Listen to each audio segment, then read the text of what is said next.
पर्यवेक्षकांची 50% पदं सेविकांमधून भरावीत.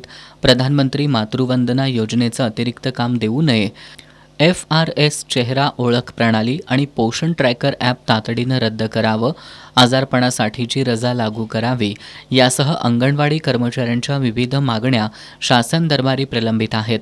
या मागण्यांकडे शासनाचं लक्ष वेधण्यासाठी आज महाराष्ट्र राज्य अंगणवाडी कर्मचारी युनियननं जिल्हा परिषदेचे उपमुख्य कार्यकारी अधिकारी सुजित कुमार इंगवले आणि प्रकल्प अधिकारी राहुल निपसे यांची भेट घेऊन मागण्यांचं निवेदन सादर केलं.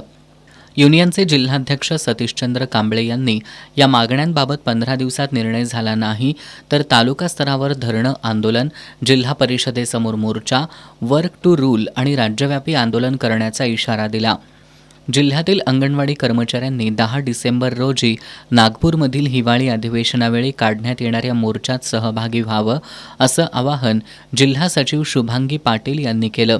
यावेळी मीना पवार, रेखा पाटील, मनीषा वळकुंज, शुभांगी कुंभार, सविता माने, आनंदी कांबळे, राजनंदा कांबळे, राजश्री पोतदार यांच्यासह अंगणवाडी सेविका उपस्थित होत्या.